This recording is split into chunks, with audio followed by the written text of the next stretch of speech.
Okay, everybody out there in Twitch land. Hey, this is Game Time with Doc and Lurch. Lurch has stepped away for just a second while I do the sound check. It's still actually about 3 minutes till our broadcast time. I just wanted to do the sound check early because we usually do better if I do the sound check a little bit early. So check 1 2, check 1 2, check 1 2, check 1 2, check 1 2.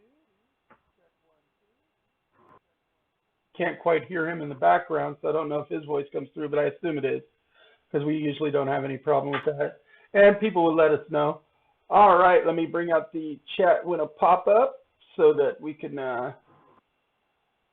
enjoy that as well. So I can see if anybody has any comments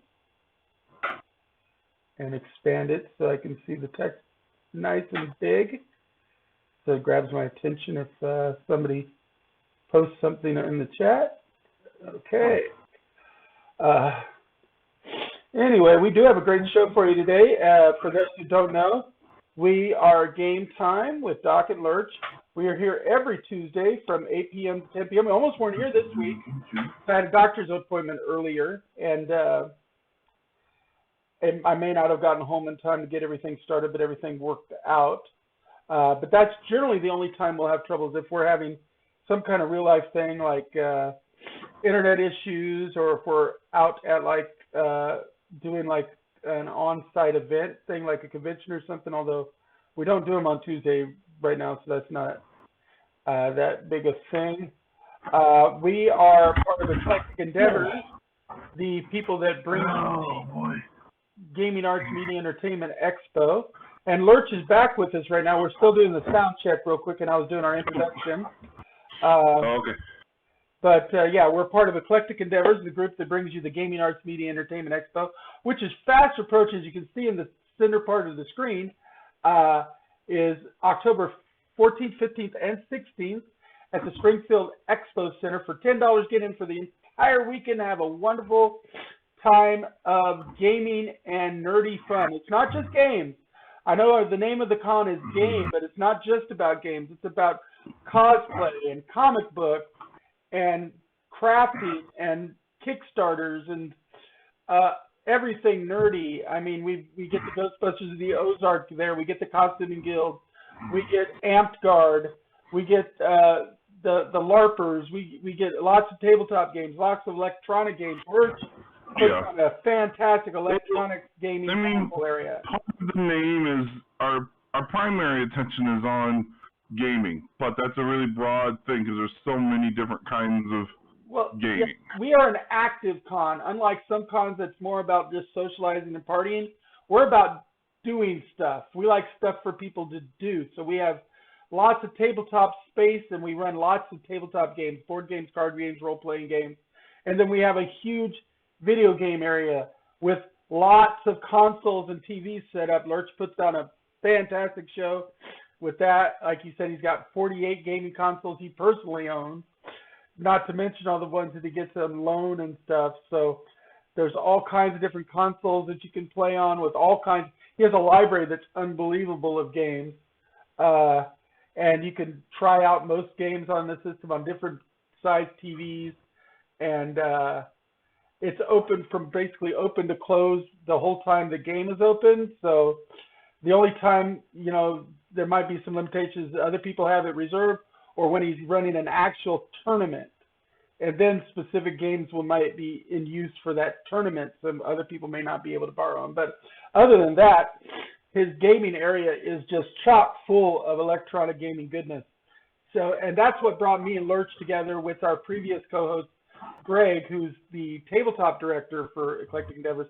He is, of course, no longer a host here because of time constraints, but he still does the game night at Holdfast Brewing Company, sponsored by Game.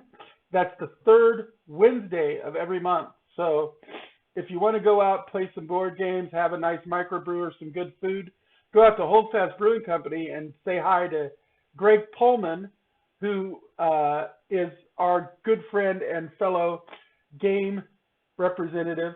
And if you have any suggestions for the show, comments, anything like that, you can tell them to Greg and he'll pass them along to us. We're we're still in communication with him. We still talk to Greg, and it's great. Also, Thursdays, he typically twitches on his own channel, Queen City Cardboard, lots of different games, usually of a more role-play nature. He'll Twitch stream it, and usually starts about 10 a.m. on Thursdays. So check out his Thursday show at Queen City Cardboard channel on Twitch. Lurch can be found, of course, on the Left Claw Studios channel. Not super active right now, but if you go to their YouTube channel, they've got lots and lots of old videos that they've uploaded and stuff. And every once in a while, him and Angel still do a video. You'll know Angel. He's, of course, our often special guest here on the show. He's not here this week, but we get him here for movie releases especially. He's a great person, and we look forward to seeing him again. He was here for our Thor: Love and Thunder episode, which is his most recent entry, and we hope to have him even more often. Yeah, I think he's wanting to join us for some She-Hulk conversation, because of all the shows that had been announced, all the Disney Plus shows, She-Hulk is the one he's most looking forward to. Oh yeah, I'm so looking forward to that. I'm certain he's going to have some thoughts on that. Of the old roster, She-Hulk is. Of the new roster, the new Daredevil is probably the one that's most anticipated, because everybody's glad to see Charlie Cox back in the fold with 18 episodes. Now, one bit of Hulk is his favorite Avenger, and he's loved She-Hulk for years, so he's extremely thrilled that she's got her show, and he's been talking since there were first murmurs about maybe a She-Hulk. He's like, I hope we get to see her in court, because I think that'll be fun, get to see her representing different superheroes. Like, and he was making those kinds of wishes long before we even knew the show was even actually going to happen. Like, there were just rumors that there was going to be a show, and he's like, I hope we get to see her in the courtroom, like, defending other superhero characters and superpowers. So they looks like that's exactly. I think we're getting exactly what he wants out of it. Little bit of bad news.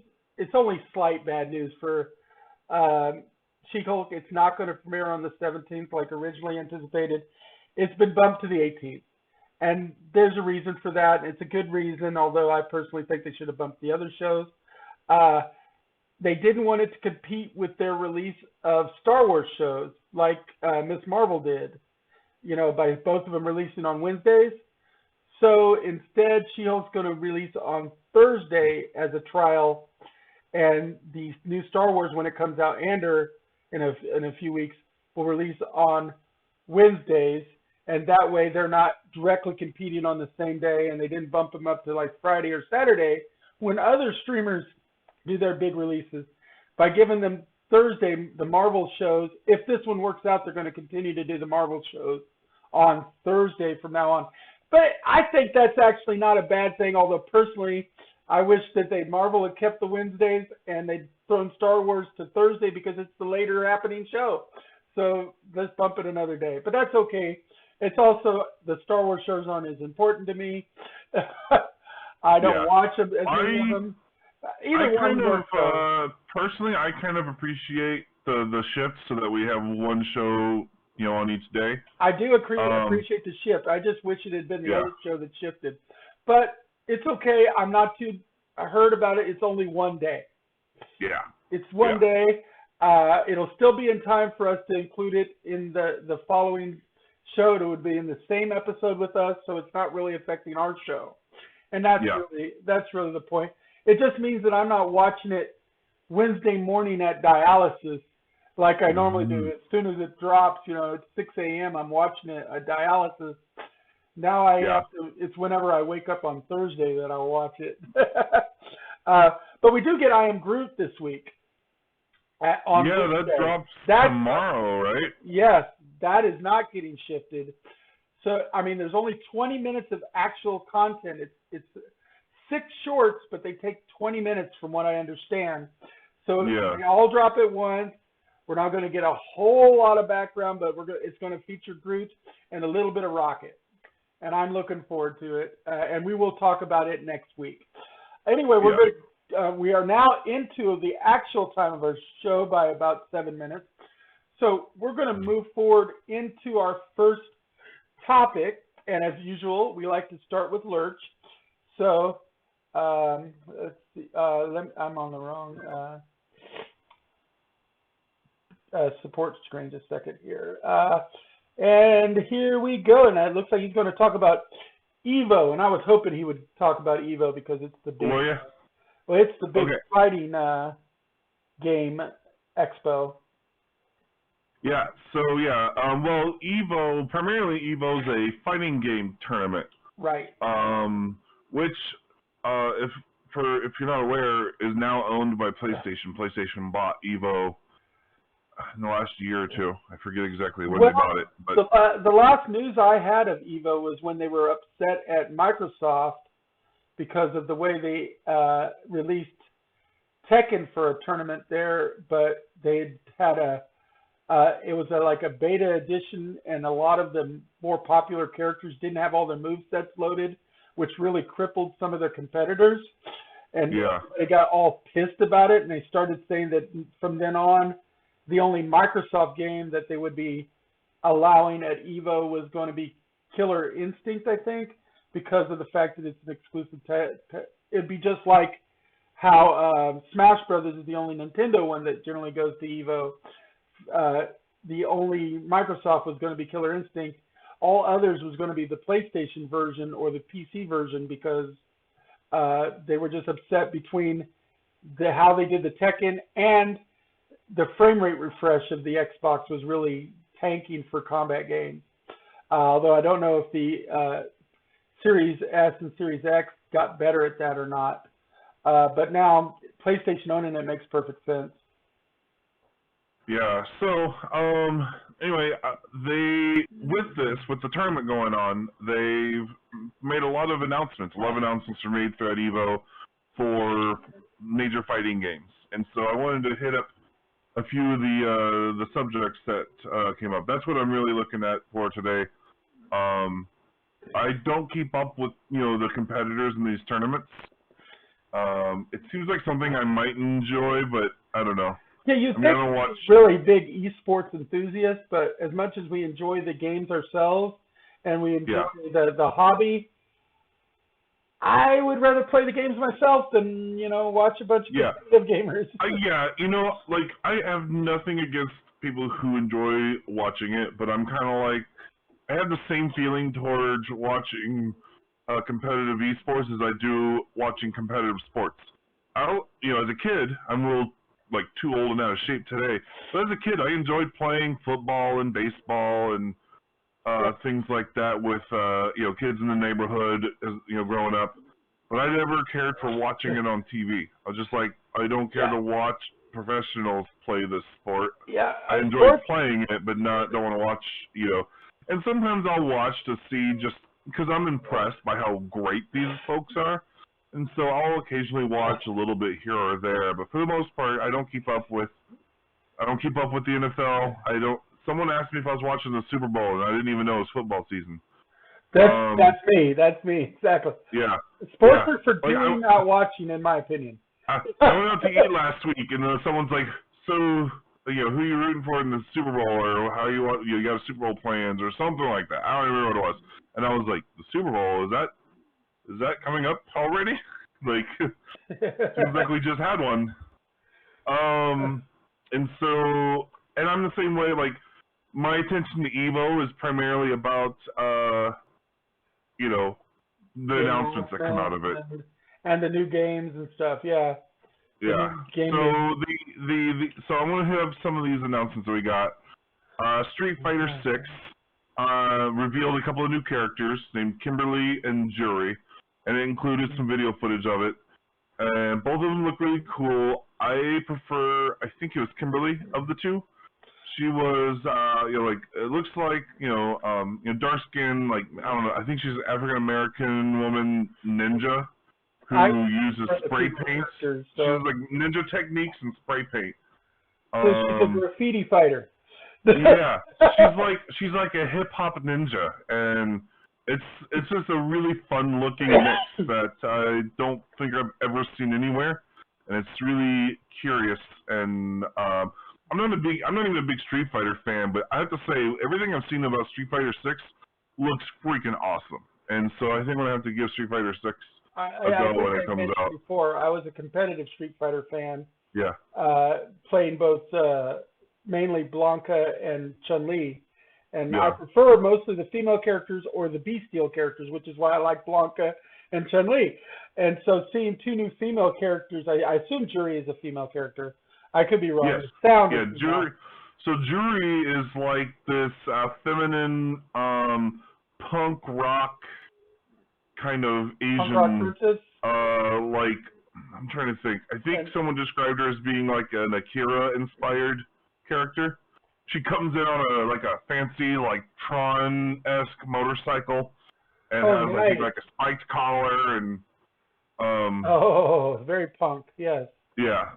So she looks pretty cool too. I think Kimberly looked more fun for gameplay to me than Juri did, but I definitely appreciate Juri's like aesthetic. I think also just part of like Kimberly is the Kimberly character was felt a lot more original, whereas the Juri is cool. She looks like a kind of a character I've seen in like other movies or other properties before, Juri's been done before, yeah. Yeah, but still looks really great. And then they put out some footage for both of those new characters, new original characters for Street Fighter 6. And then also an announcement was made for a new Fatal Fury / Garo game. Garo, which is French for wolf. I'm not sure the proper pronunciation of that. Is Garo, which is French for wolf. It usually means werewolf. Oh, okay.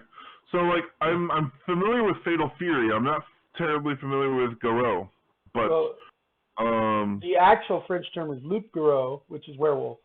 But Garo is usually used to mean werewolf, so I assume that there's some kind of lycanthropic element to the game. Because Garo is, like I said, werewolf. Gotcha. Oh, on the subject of Street Fighter 6 also added some real-time commentators, James Chin and Tasty Steve. So that sounds pretty cool. I'm not familiar with these commentators, but dude, if they're putting in real-time commentators in the game, like the old wrestling games I used to play, but more modern and Street Fighter-esque, that sounds like a really good way to like hype up the game while you're playing. You'll get all these exciting announcements that automatically come through depending on what's in the game. That's something that's always been exciting about the Killer Instinct is like the announcer will be like combo breaker kind of stuff, Yeah. They can get more specific with these commentators. I'm here for it, Yeah, well, the AI is better and better, which means they can put more campaigns that more. Tekken 8 got a tease.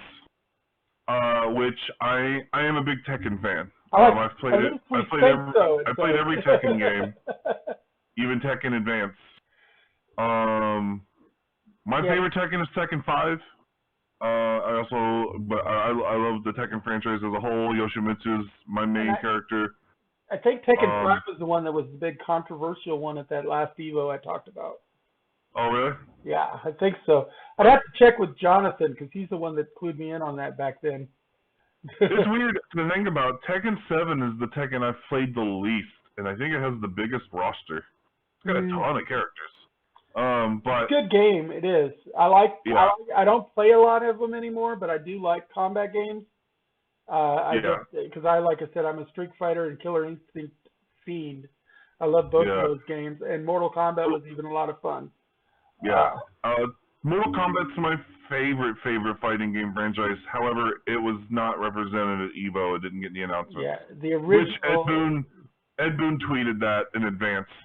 He made a tweet that he wasn't gonna have any announcements for EVO, and like apologized that the other Realm Studios didn't have anything that didn't put out there. I watched the teaser for this one. It's pretty cool. It starts off showing footage from the PS1 era, from the original 1995 Tekken game, where Kazuya is carrying the body of his father Heihachi to a cliff and throws him over the cliff, and then he looks at the camera and kind of gives a grin.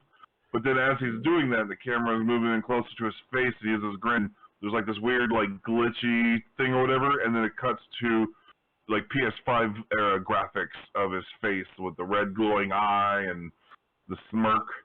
and then it has the classic announcer voice of Tekken yelling, "Get ready!" And that was it. So it could be a Tekken 8. It could be. Some people are speculating it might be a remake of Tekken 1. A remaster or something, yeah. The problem with that theory is that Kazuya did not have the red eye in Tekken 1. He didn't get the red eye until like Tekken 6, I think. I do like how it says it here. It says, "At least we think so." So they're not even sure. Yeah. Because that's all that they did. They didn't make any. They didn't give any titles or anything. All it showed was, all we saw was footage from the PS1 game, and then a cut to that weird. You have that weird little warp, and then really high res Kazuya with his modern, older look. With he looks old. He's got the eye thing, and then it yells "Get ready" with the text "Get ready" on the screen, and that was it. No dates, no titles. Definition of a teaser. Oh my God!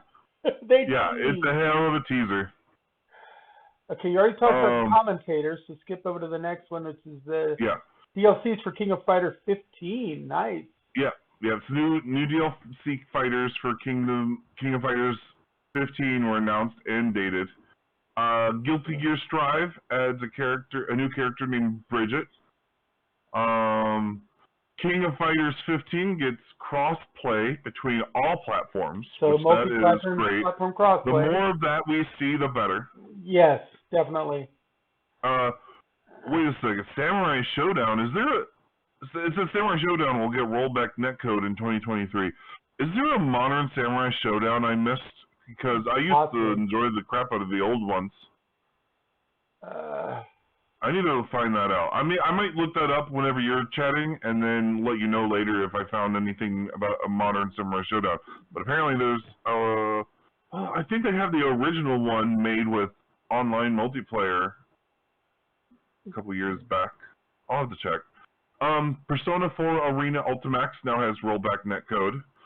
Which, okay, if you're not familiar, rollback netcode is a newer version of the code for online multiplayer games to communicate that has a significant improvement over the old technology. And so that is basically they're upgrading their online the multiplayer service experience. For the multiplayer, yeah. So you can play online multiplayer smoother with that.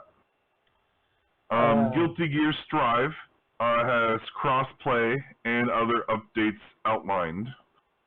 Dragon Ball FighterZ is coming to PS5 and Xbox Series X and S with rollback netcode. Nice. Multiverses, for anyone that doesn't remember, is that Warner Brothers fighting game that's kind of like Smash Brothers. It's a lot like Smash Brothers. Yeah. With Warner Brothers characters like Superman, Batman, the Adventure Time characters, Jake the Dog and Finn. It's got the Iron Giant. It's got Arya Stark from Game of Thrones. It's got LeBron James from Space Jam. Yeah, we talked about it a little bit last week. Yeah. Which I have now put in 20 hours into that game. I unlocked all the preseason unlocks. So now I'm waiting for Season 1 to start. And they put out the plans for Season 1 during EVO, which included adding Rick and Morty and, some other content, some other prices. That last week too, yeah. Yeah, so, Melty Blood type Lumia, getting major update this year. I'm gonna admit, this is the first one I mentioned. I have no idea what it is. I don't know what Melty Blood is. Yeah, I've never heard the term. That Lumia, of course, implies some kind of luminescence or something, but that's about it. Yeah. Skullgirl's second Encore announces Marie as a DLC character. That's a fun little 2D fighter. Have you ever played Skullgirls? Mm-hmm. It's all the playable characters are girls, and it's got like kind of this anime gothic kind of a look to a lot of it.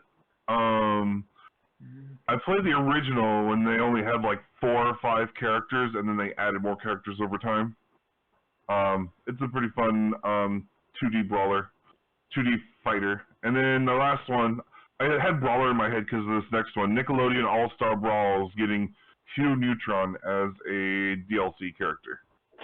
Nice. Nickelodeon All-Star Brawl has a good gameplay mechanics, but like everything else about it is kind of cheaply done. I had better hopes for it.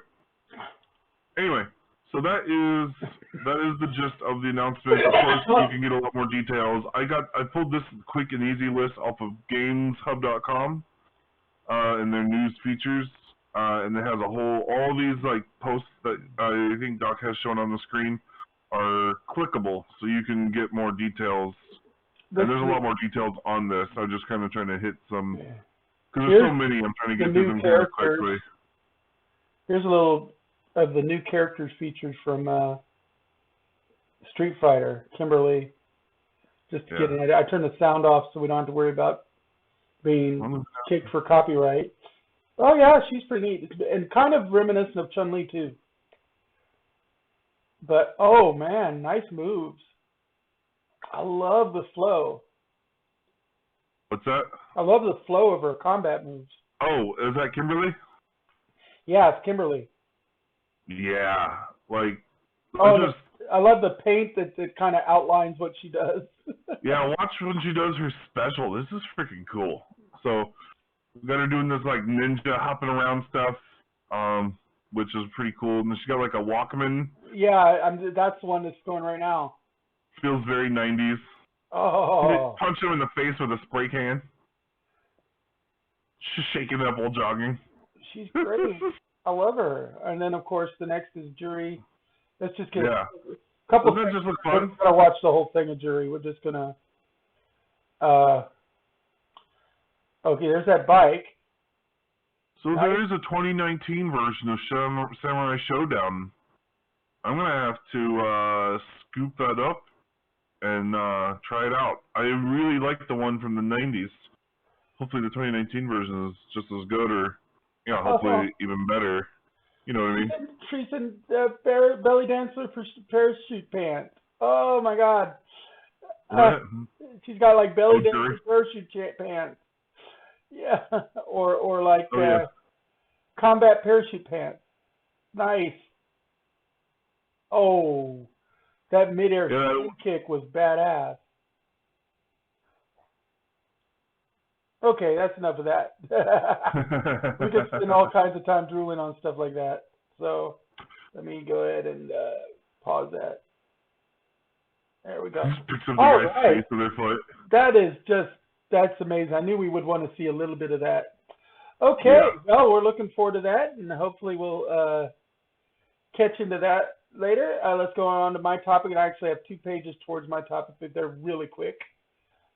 First off is you can now get a scale build your own Knight Industries 2000 kit to build your own model for kit.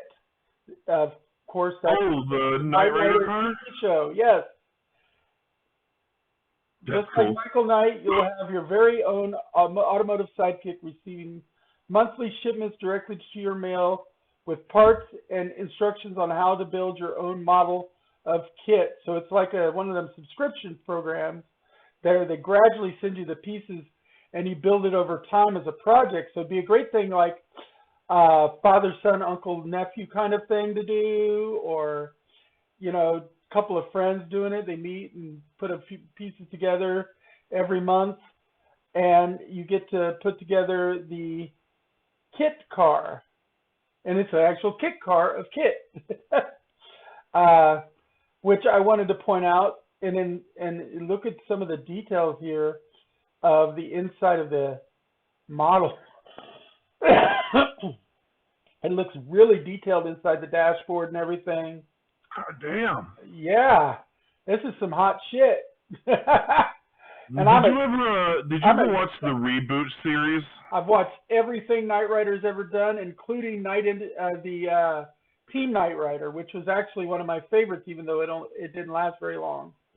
I don't know enough about it. I only seen a few episodes of the original show, and then that Reboot series, I watched the pilot, which was like a 2-hour-long TV event with no commercial. They called it no commercial breaks. But there were commercial breaks just as normal as usual, just every commercial break was about a car. Yeah, it was All themed commercial breaks. It was the same. Whatever company manufactured the new version of the car was the only commercials. Whether it was Ford or whoever, they were the only commercial breaks. And right. So it'd be like, this show brought to you without commercials by Ford, and it'd show a car. And it'd be a custom-made commercial with the actor from the show and all that stuff. And right. I was like, this is. I don't think this qualifies as a commercial-free show. It was. I think at this point, commercial. Yeah, I was like, I'm pretty sure this entire 2 hours is just a 2-hour-long Ford commercial. But it was actually pretty good. They used nanobot circuitry for that reboot, but yeah, that's pretty good. I love Knight Rider, and I still say it's the only reason David Hasselhoff should really exist, because most of the other stuff he did was terrible. But Knight Rider was good. I mean, his musical career is huge in Germany. Oh, I don't mind his musical career, but most of his career as far as movies and TV goes, other than Knight Rider, wasn't worth mentioning. You know, like Baywatch, I wasn't a big fan of, and he did a terrible original Nick Fury movie before we got Samuel L. Jackson as Nick Fury. His Nick Fury was no good at all. But he does silly cameos in movies. That's not too bad. But Knight Rider was really the only thing that he did of any real worth.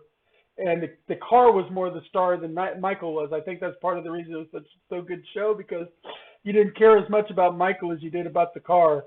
Kit was the star. And so being able to get your own Kit car with specifications is 1/8 scale. Length is 23 inches approximately. Weight is 16.53 pounds. Remote control watch, which is cool because he had the communication watch in the show. Oh, but wait. This model has a locking doors? That's what it looks like. Doors, hood and trunk that open. Working headlights, tail lights, and interior lights. Functioning steering wheel that turns the wheels.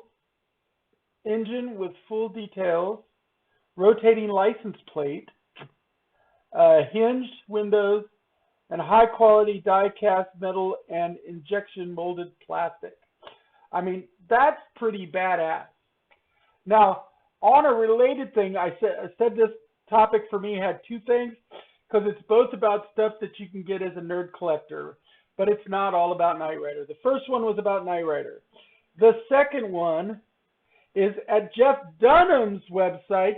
You can now get, as of last Thursday, a ventriloquist capable peanut doll for $199. Oh, wow. Ventriloquist, and he went off and he did an actual video that I saw on Facebook last week. Jeff Dunham voice not included. That's right. Jeff Dunham voice not included. But he went through and he was like very exacting about what color purple they used and all the things. He made sure he paid extra to make sure the mouth opened much wider because, of course, with Peanut always does a big wide mouth and okay, you know, in the middle of the act. Yeah. And so he made special.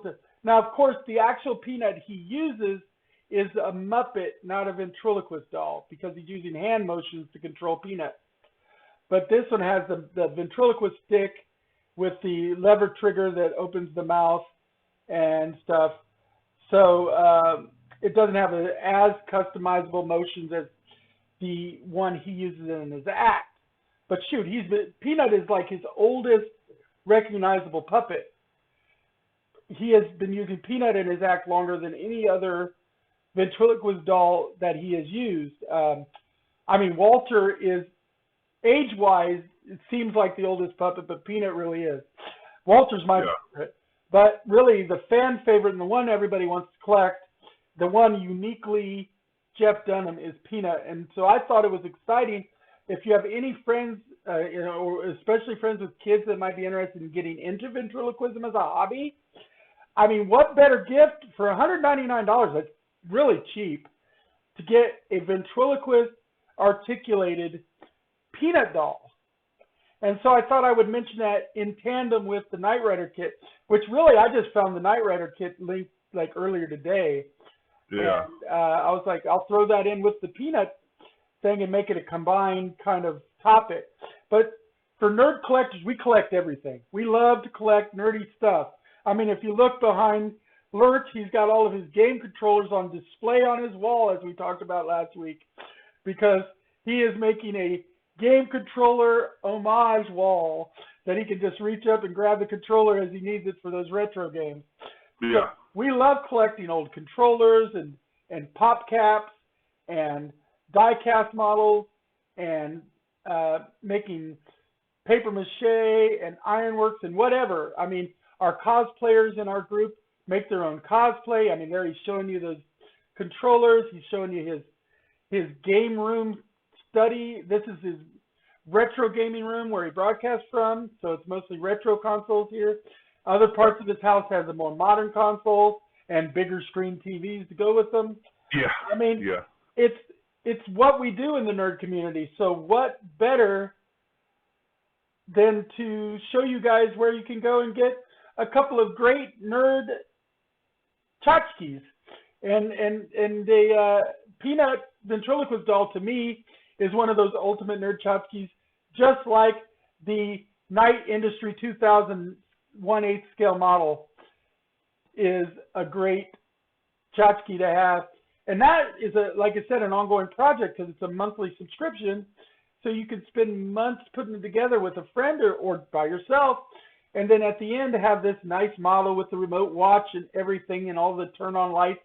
And then just mess around with it for hours and hours and hours and show it off to your friends when they come over. Because, you know, most of us have, like, display areas for stuff. When we get finished with our house, we'll have our bookcases with all of our board games on display, and intermingled with those board games will be some of my D&D minis and my collectibles like my Doctor Who pop caps and things like that. So we love that kind of stuff. So I wanted to just real quickly point out a couple that people could get. And then, so if you go to jeffdunham.com, you can order the Peanut ventriloquist dummy. And you know what? I should reopen that page I just closed because I did not give anybody the place to go. You want to go to fanhome.com to get the Knight Rider. Fanhome? Fanhome.com. Very good. And that's then look up great the Knight Rider. Website name. Isn't it? They probably have a bunch of other tchotchkes and stuff. I need to look around their site more. In fact, I'm going to leave that open on the end so that I can look at it more later. Like I said, I just discovered it this morning before my doctor's appointment because I set most of my part of the show up before going to my appointment just in case we were able to do it and I got home later. But I got home with plenty of time. But I had all of my stuff already set up. So it was one of my more smooth setups this week.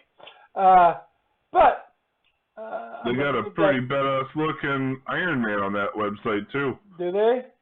Yeah.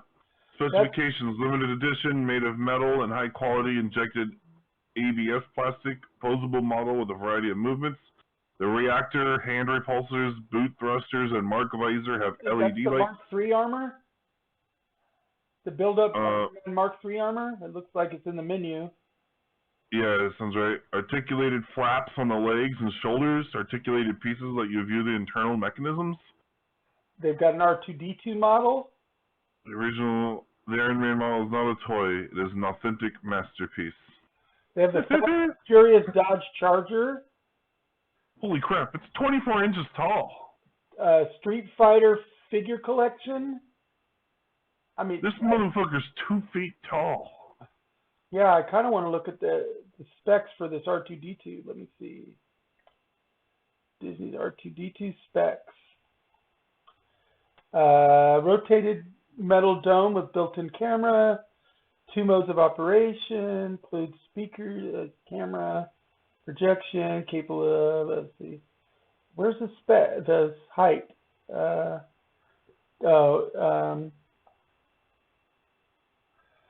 Okay, the picture is a half-size model, but we don't know what the scale is.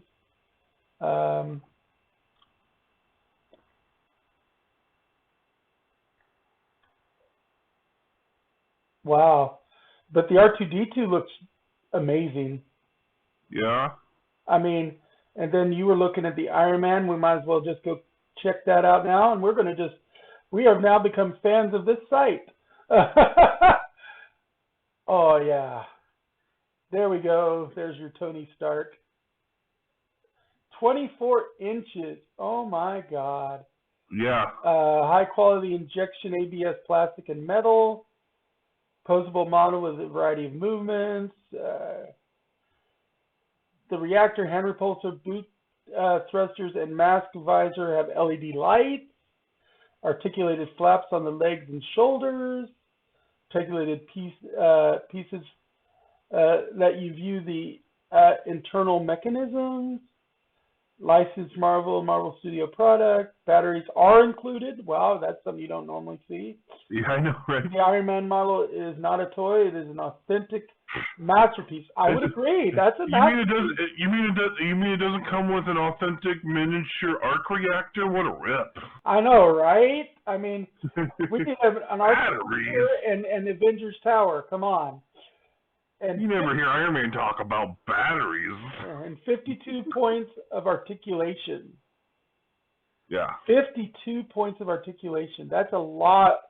For most people, don't realize how much movement that actually is. Most models only have about a half a dozen or so articulation points. He's got more articulation than I do. I know. He's better moving than I am. With my disability, I'm lucky if I got two. I mean, except for my mouth. My mouth works nonstop. But all right, yeah, definitely going to be worth checking some more of that out. So we'll go to that. We're going to go on to your next topic now, but I was glad I found that site. I'm even more glad now that we checked out some of their other offerings because that's just badass stuff. Yeah.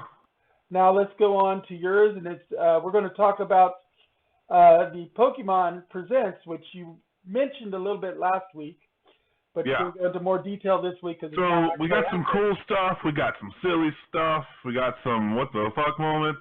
Like, there was this part where the show's Mewtwo, right? And he's like doing some badass looking thing. He's got like, it's got a really cool looking rendered Mewtwo, and he's doing his hand out. He's got like 3 fingers or whatever with the energy or whatever. But then suddenly he stops with the energy, and he like grabs onto his gut and kind of bends down and he farts. And I'm like, what the fuck is happening right now? And then it cuts to this cafe fucking game. And they're like, Mewtwo's now in the Pokemon Cafe remix. Make him meals. I was like, oh my god, what? You tease me with this really cool thing, and then you're like, oh, nope, we're gonna make the most legendary badass Pokemon of all time have gas for. Okay. That was a weird thing. And then they had this other part where it had this like really cool looking bit where they were doing like a really neat like cutscene thing. That was the ending of Pokemon Gold and Silver, where the players approaching Red from Pokemon Red and Blue at the top of like the snow mountain, and it's like it looks like they might be announcing like maybe a Gold and Silver sequel or something like that, but then suddenly it switches to being about I think it was Pokemon World Champions, or what was it? It wasn't, Masters Edition. It was like something that's already out, just some like new content for it or something. So it ended up not being, got me all hyped up on 2 different times, and then it just being something I didn't care about. But they did just some cool things for like this Pokemon Unite. It's not a game I'm into, but they announced that, the Ultra Beast Buzzwole is joining, and he's an interesting, like, he's a Pokemon that looks like he should be a Digimon, like a big swole beetle monster thing. And then they got this Pika party where it's a competitive multiplayer thing where everyone's a Pikachu. There's like 12 Pikachus in the field all at once fighting each other. And some new content for Pokemon Go and Crew, including Ultra Beasts from the Sun and Moon era. And the Pokemon Go Fest, which you can compete from anywhere in the world. Yeah. That was pretty good. Yeah. The big things though, the biggest deal was, I don't think this is a surprise to anyone, is the Scarlet and Violet updates. They gave us some more information about that. They showed that you can like the legendaries from the cover art. It appears you get them like early in the game, and they are your mode of transportation for like you ride on them like a motorcycle or whatever to cruise around. It's kind of weird because like the blue one has functioning wheels and they spin like a motorcycle when you're riding on it. The other one has parts of its body that looks like wheels, but they don't spin, and instead he uses legs and runs. It's kind of an odd artistic choice for that, but then also they have like things on their heads that can then sprout out to be wings, so you can fly with them. They can like climb up mountains. So it's a very different approach to things. They also announced that there's going to be like 3 like kind of distinct storylines that you can choose what order you choose to pursue those storylines. So like interweave the stories to your liking. They only revealed like one of the storylines is pursuing the 8 gym badges, which you can go after the gyms in any order you want. I believe the levels don't scale with you at all, so if you go after the hardest gym, those Pokemon are still going to be like level 40 or 50 or something like that. But if you have a type advantage, you figure out what kind of Pokemon it is, and you train up enough, you could go after the hardest gym first if you really wanted to. The point is there's no artificial barriers that prevent you from going to the gyms in whatever order you wanted to. So it looks like it's going to be like there's a recommended order, but not a required order, which is kind of neat. I like that they're like making things more open. And the biggest news to me, yeah. What's that? They're kind of making it kind of sandboxy, so you can choose which way you want to play it. Yeah. And then for the other 2 stories, they said mysteries to unfold with the others. My guess is one of those stories will be, you going after whatever the new version of the Team Rocket, enemies group is going to be. I'm sure is one of those. And the other one is probably the quest to collect all the Pokemon. Or at least all the specific legendaries or something like that. Gotta catch them all. But those are speculations just based on the history of Pokemon. I do like though that they're letting you kind of go that they're announcing that there's 3 storylines that you can do in any order. So I think that's kind of cool. So if all you want to do is complete the gym badges, then just do that. If you want to do some of those and then run off and go after these other things to make progress, that sounds really neat as well. One of the big things I thought was really neat was they announced up to 4-player co-op, so people can join you in your game, and you have the 4 of you running around catching Pokemon together. And they had like 4 people riding their legendary motorcycle things around the landscapes. Yeah, I think I saw during the video. I jumped back and forth through. There was a section where there was you and 3 others, and you were all fighting a big boss kind of Pokemon, and each one of you somebody. That was something else. Is like they announced that there's going to be raids with like really high level, more powerful Pokemon, and you can have 4 people playing together against it. And then generally Pokemon matches are turn based. But when you're fighting this, you don't have to wait on your teammates at all. Like, you can all continuously keep attacking, so you don't have to worry about how long it takes for your teammates to choose their moves and stuff. Which I didn't play Sword and Shield, but I'm told that Sword and Shield had a multiplayer thing, but it was so turn-based that you had to wait for your teammates to finish their choices. But newer technology is making it where they can do more and more of that with everybody acting on their own, so... Yeah. They can like borrow some of the mechanics from like MMOs and stuff to use some of the code and just modify it to work with their system. Okay. How much more do you have on this topic? That's pretty much it. Okay. So that was something, it's all good news to me. Are you planning on playing Scarlet or Violet? Probably not. I don't play a lot of the Pokemon games other than Pokemon Go, and I haven't played that in ages. Okay. But I'll watch probably some videos of it. Yeah. At some point, because I do enjoy the Pokemon storylines and stuff, and Yeah. I do occasionally, although I don't watch esports necessarily for competition, I do once in a while watch some people actually play through the games just to see the games being played that I don't get a chance to play all the time. I just don't have time or energy to do all the games. Yeah. This game comes out like a week or 10 days or something after God of War Ragnarok. And I'm sure God of War Ragnarok is going to be like a really intense game. So I feel like this is going to be a nice cleanser to play something more relaxed and chill after I finish God of War Ragnarok. A palate cleanser, something a little bit more lighthearted. Yeah. There you go. Yeah. Slay some gods, kill Thor and Odin, or whatever happens in that story. I don't know. I'm sure it's going to get heavy. And then go catch Pokemon. Then go out and catch them all. Gotta catch them all. Yeah, I like changing the tone that I jump between, sometimes. Pikachu. Yeah. Pikachu. Jigglypuff. All right. So, what's your next topic there, Doc? Okay, Kickstarter time. All right, for this week's Kickstarter, as you know, I like to point out different Kickstarter campaigns because we are fully in support of crowd-funded projects from smaller developers here because, let's face it, the big developers have been doing things for far too long, and we want to see some of our smaller independent crafters get things going. And this time you got 29 days for it, so you got plenty of time to back it. It's already funded. They funded $3,238 of an only $1,000 goal. So they've already tripled their goal, and they're like in the first day of their campaign.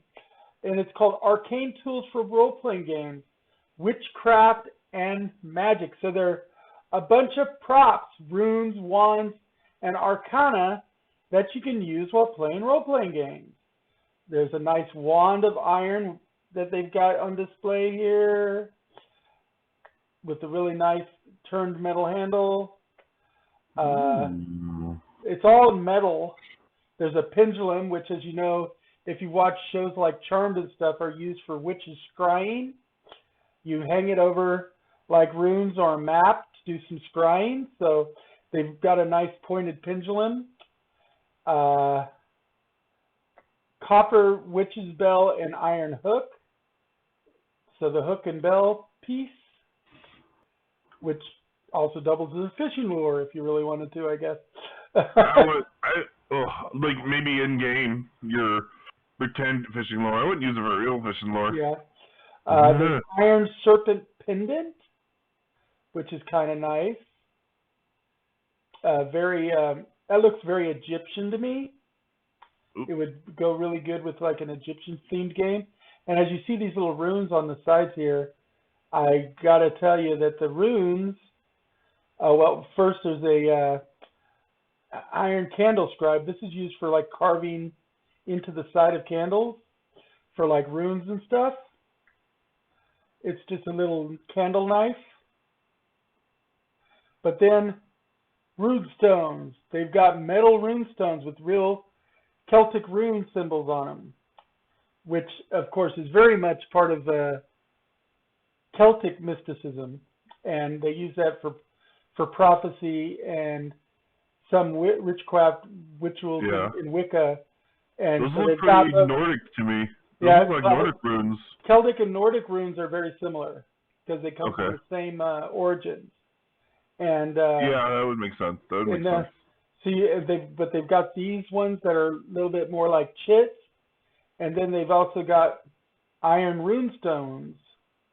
So you've got more rounded ones as well, and they're very detailed with the Celtic and Nordic rune symbols on them, and you get a nice bag.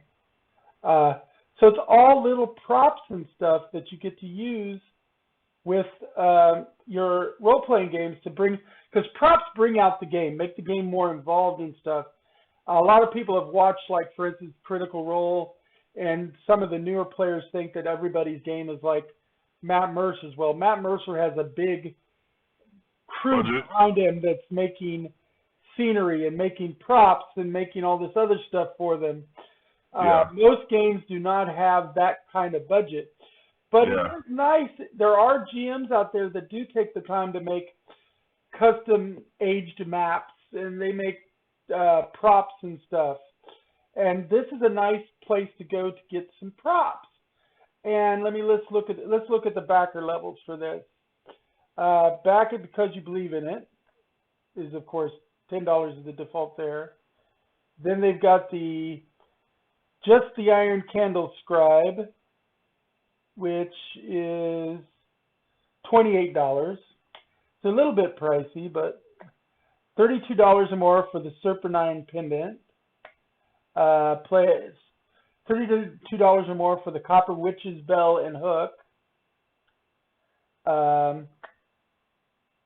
You've got $38 for the Magical Iron Pendulum. $50 for the Wand of Iron. $60 for the Rune Stones, set of 24 Rune Stones, or $96 for the Iron Rune Stones, and that's a set of 24, or $300, which is a patron. It looks like you get pretty much some of everything, which is really not bad when you consider it's all nice and worked iron. So this is going to be heavy. Now the shipping is probably going to be a little bit high. If it's all iron, it means it's not going to be light necessarily if you get the whole thing. Yeah. But it's still not bad. What was that Kickstarter called, so I can try to find it? I want to take a look. It's called Arcane Tools for Role-Playing Games, Witchcraft and Magic. Arcane Tools, okay. Arcane Tools for Role-Playing Games, Witchcraft and Magic. And like I said, there's a lot of different levels, and if you just like to get, I mean, like we were talking about with the Knight Rider car and stuff, we like tchotchkes. We like nerdy things that we can put on our shelf for display, and this also counts as that. So I wouldn't be surprised if some people got them and maybe never used them in their D&D game, but they put them up on their shelves as display items because they all look really nice. I could see wanting them all. I mean, I'm not going to go. I've already done my backing for the year. But if I was to pick, I'd probably want the $300 set because I'd want everything. But I don't normally back that high. I'm on disability and I don't have the income for it. But speaking of income, while we're talking about it and while Lurch is looking at a couple of things, let me remind everybody that the channel you're viewing is the Gamer Seuss channel, which is also dedicated to Extra Life, which is part of the Children's Miracle Network. So half of everything I make through the channel, if you subscribe, goes to Extra Life. In fact, I cut it right down the middle, round it up, and give the higher side to Extra Life. Of course, I don't get a payout until I make at least $100 on my my ledger, but half of that immediately goes to Extra Life, which helps kids with like long-term conditions. Often they're hospital bound, have limited visitation with family sometimes, or it takes extra expenses to get them to be able to go home and be with their families. And Extra Life helps with that, as well as helping them with getting board games, card games, and consoles for them to try to live as close to a normal childhood experience as they can, even though a lot of them are stuck in hospital wards and stuff. So Extra Life is actually a charity created by gamers for gamers to help kids that want to be gamers. So it was originally started by a DJ who provided a girl that had a terminal cancer diagnosis some board games and puzzles and consoles. He announced it on his DJ broadcast. He got such an overwhelming show of support that he had more games than the one patient could ever play. So they spread them out throughout the ward, and it became an actual charity. And now Extra Life helps fund that kind of charity for everybody. And my site is dedicated to Extra Life, which means half of everything goes to that. And the other half just goes to maintaining the site. I don't make enough on my site, really. I'm not as prolific and stuff. I would like to eventually make enough to like do some upgrades and everything, but in general, half of everything is always going to go to Extra Life no matter what, and I don't even make enough to cover the rest of my expenses when it comes to just software licensing and keeping up my equipment.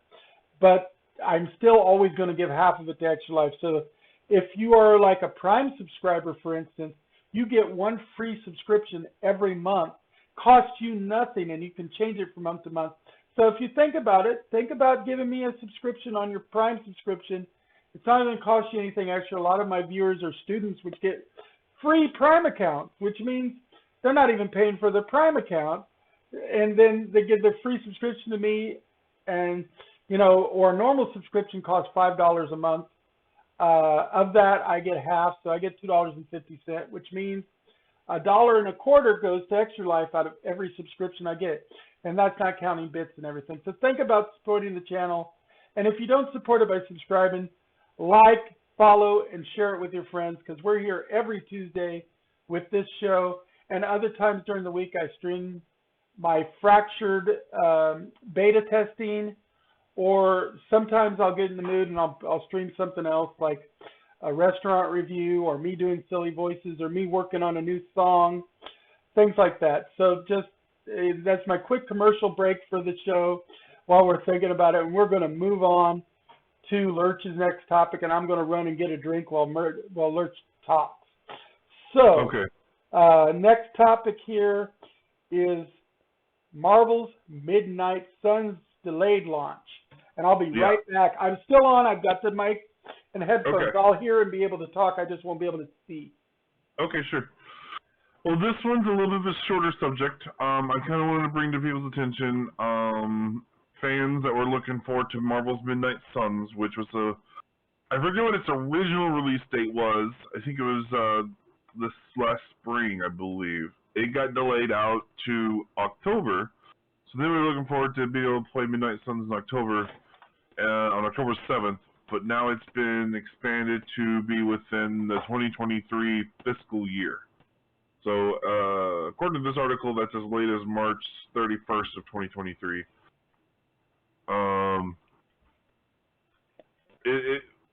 And also, besides it just becoming delayed, they are also releasing it as a staggered release.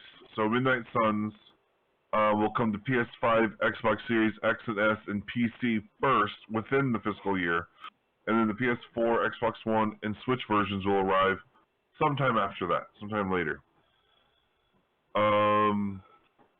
It is that's potentially a 5-month setback for the current gen versions of the game, and then older, even more delay for the past gen, the older last gen. There we go. For those who don't know, Midnight Suns is the imprint at Marvel where you get the more mystical characters like Blade and Ghost Rider. Yeah. So as a refresher, because I know we've talked about it before, but Midnight Suns is the Marvel game that's been developed by the team behind the XCOM games. That it's going to be like a real-time tactical game instead of like a traditional just action game. But then it'll also use a cards mechanic to help you, to control like your options for your abilities and actions that you're able to do from one turn to the next. And it is primarily supposed to be, the darker side of the Marvel universe with Doctor Strange and Blade and Ghost Rider. But as we can see in this screenshot, it's also going to include Iron Man and Captain Marvel, which kind of seems like an odd inclusions for the Midnight Suns title. I mean, the more characters you can put in there, I can't complain, but it just seems like odd inclusions for the... What I hope to see eventually would be people like Moon Knight, because he can be dark and mystical at times. Yeah. And the main villain is Lilith, the mother of demons. And I think the main protagonist character is a new original character that they made for the game, which is, if I remember right, the story for this is written by some comic book writers, and so it's not so nice, or at least with corporation of comic book writers to create this character, so that they can make it a quality new addition to the Marvel Universe. And that's about all there is to add to that. It's a very short news story. Just right. We don't know the actual release date. They just sometime it was in an earnings call or whatever, business call from the company, and they put out the announcement that it's going to be delayed, and it'll just be somewhere in the next 5 months after this. So it could come out November, it could come out December, January. Up to, but no more than 5 months later is what they're saying. Yeah, for the current gen version. For current gen, right. The others might be delayed a little longer. Okay. Yeah. We're going to move on, and next up is we're going to start talking about media stuff. I'm going to start with my vault. Before I do that, I do want to point out just a couple of things in media related. I don't have screens for them. First off, the 60th anniversary special next year for Doctor Who. One of the things we know is Neil Patrick Harris is going to be a villain in the 60th anniversary Doctor Who, which is great because everybody loves NPH. He's a great nerdy icon. And David Tennant is back, and Catherine Tate, I'm not too excited about her, is back. She played Donna Noble, which is not my favorite companion, but she's back, and she was during the David Tennant era, so it kind of makes sense that she's back with David Tennant. And of course, Jodie Whittaker will be finishing her run during it, and it'll be handed off to the new Doctor during the 60th anniversary. And it's supposed to be not 1, but 3 episodes. So we don't know if Neil Patrick Harris is in all 3 or whatever, but we know that we've got until like November of next year before we see Neil Patrick Harris in it. So we've got quite a lot of time before we are supposed to possibly see any more Doctor Who.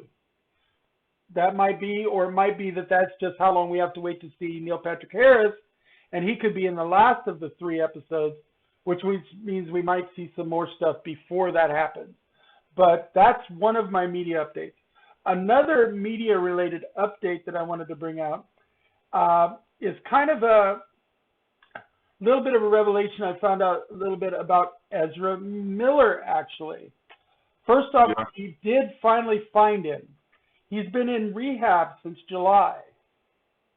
So the police were able to find him and give him a citation, one of which he finally has gotten a felony citation for felony burglary. However, before we go starting to think that Ezra is completely guilty and stuff, a couple of caveats people need to know. First off, the house he supposedly burglarized is owned by his mother. So it may just have been that he was on a drunken or drug binge and went to the house he thought of as his own. And what was stolen turned out to have just been a couple of beers. I mean, so that just goes along with another one of those teenage, well, he's not a teen, but still might act like one sometimes. But a drunken rampage kind of thing for an immature adult. And so some of the stuff we're coming through stuff, it's still not 100% sure if Ezra Miller is quite as guilty of some things as, I mean, we do know that he's been super disruptive. We do know that he's been very aggressive with people like paparazzi and fans, and he has had bad conduct. We're not going to say he hasn't had bad conduct. We are not going to get 100% behind the fact that he is a predatory individual, because a lot of that is based on knowledge we don't have 100% of the information on.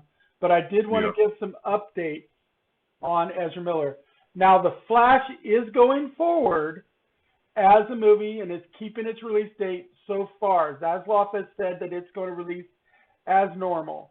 Now, on the other hand, and this me and Lurch has talked about throughout the week, they have canceled Batgirl, Scoob, Supergirl, and the Wonder Twins movies through Warner Brothers because, and Zaslav's excuse for it has been twofold. One, they were not up to the quality that they want to do in their new image for DC, and some of them scored low in the preview screening. And two, they want to switch gears, try to emulate Marvel's success more by focusing on big theatrical quality releases, and these do not fit that scheme. We also might find once we see The Flash and some other things come out that they aren't moving in the direction for the DCEU that we originally wanted. Now we know that Matt Reeves' Batman is not part of the DCEU. That's a separate continuity. They're keeping the Batman, that Batman separate. So the DCEU Batman is either Michael Keaton's or Ben Affleck's Batman, or both. Because we're hearing stuff like Ben Affleck's Batman has been leaked to be in Aquaman 2. And of course, Michael Keaton's Batman and Ben Affleck's Batman are supposed to be in The Flash. So we've got lots of different things coming. One thing that they have said so far is they are still adamantly not reinstating the Snyderverse, which is, I'm hoping that we can still change their mind because most of us they're still using the Snyderverse characters, versions of Aquaman and Wonder Woman. And this Flash is the Snyderverse version of the Flash. So hopefully we can still turn around because I'm still of the restore the Snyderverse canon side of things. I know Lurch is too. Yeah. So those are just some quick media tangential updates. Did you have any other tangential update before we go into our real media section? We got so much stuff released this week that it's just like I don't even know if I'm skipping something or not. It's kind of crazy. I know I was a little bit concerned about a couple of things getting canceled, like the Flash movie, and the Aquaman movie, and the things that they announced that are still moving forward is the Flash movie, the Aquaman movie, the Peacemaker season 2, and Fury of the Gods, Shazam, and Black Adam are moving forward. Yeah, those are all still moving forward. They made here's the thing that has me the most concerned. The things that they're mostly looking at cutting, that the new guys are cutting, is HBO content. HBO Direct content. Yeah, they're going to be very, very, very picky about what they do with HBO Direct content. Yeah. James Gunn reassured us that Peacekeeper 2, though, is 100% safe. Peacemaker season 2, yeah. Yeah. So from what I'm gathering, it looks like the new CEO is down for TV shows being made for HBO Max, but not direct to HBO Max movies, which is disappointing because I feel like that's a good opportunity to fit in, smaller budget films too. But he's trying to distance himself from the previous CEO and his particular philosophies. One, because of course he was during the pandemic when he did the direct to HBO Max thing. And the other thing is he thinks that if they do a movie, they don't want to go small. They only want to go big. And that's why they're not doing the made for HBO Max. On a tangential note, and you did remind me of something I'd forgotten, they have officially hired Dwayne "The Rock" Johnson as a consultant for the DCEU. Possibly consider, which he does a lot of his own producing and directing of his movies now, and he's very involved, and he was super involved with Black Adam. And they're hoping that he might, in some small way, be part of their Kevin Feige solution, their Kevin Feige, because he'll be involved as a direct consultant on all the DCEU products. By having one voice being involved with the whole thing, they get the advantage that like Marvel has with Feige doing the same thing, because they're keeping Berlanti mostly on only TV shows. So he's not going to be the Kevin Feige of DC. Yeah. But I'm curious how much Berlanti is still. I'm curious how much Berlanti's still going to be doing, because it seems like almost everything he was working on is being canceled. He still does a lot of projects for Warner Brothers, but for other streaming services too. Yeah, I'm sure there's something. I'm sure there's something I don't watch that he's working on. Yeah. Oh, he's involved with like Kung Fu. He's involved with the. I think he's part of the production crew that does the Walker reboot and a couple of the other things too. So I could be wrong. I think I heard that those two shows are both canceled, but that might just be a rumor. The Walker one wasn't. Kung Fu might have been. Yeah. Because Walker just got a new spinoff too. Did it? Yeah. I think it did. No. It was Supernatural that got a spinoff. Anyway. Supernatural was supposed to get a spinoff, but it didn't happen. The Winchesters, yeah. Oh, did it not happen? Mm. No, unless something's changed and I missed the news. Yep. Yeah, they were planning. They did a backdoor pilot and everything for a spinoff series about, I think, monsters in Chicago or something. Mobsters in like 4 or 5 families of monsters that fight each other in Chicago or Detroit or something like that, and that failed. It might have been Sam and Dean's father that was taking them on, because that's what it was supposed to be, was a prequel featuring their parents. Anyway, we'll keep our eyes open, and if we hear more information, we'll be sure to let you guys know. That's really the gist of it. So we're going to go into our media section. There's going to be spoilers in the media section. And mainly our media section is going to be Sandman this week. However, because of Sandman, I wanted to do a related movie as my From the Vault. And really, related to Sandman, there's only really one movie out there that's even close to related to Sandman, and that is, wrong place, Constantine. Because John Constantine, another version, Joanna Constantine, shows up in the TV series, and we'll get to that in a little bit. But Constantine is from the same Vertigo imprint, which is where we get Sandman and some of the other darker heroes of the DC universe. And Keanu Reeves did the John Constantine movie. I will say it's not as good as the TV series that came out with Matt Ryan. Yeah. Unfortunately, I looked. It is not currently available free to stream. You have to rent it. So I'm not recommending you go out and find the Matt Ryan Constantine right now to watch. Although you could watch Legends of Tomorrow and get some Constantine that way with Matt Ryan. You know, I was kind of hoping that Matt Ryan would play John Constantine in Sandman. But that was something they changed up and switched John Constantine out. Because in the books it was John Constantine, but they swapped it out for Joanna Constantine, as they pronounce it. Yeah, they pronounce it as Constantine in the show. And I will say that the actress playing Joanna Constantine is Clara from Doctor Who. So she's a Doctor Who alumni. Okay. Specifically the Peter Capaldi era of Doctor Who.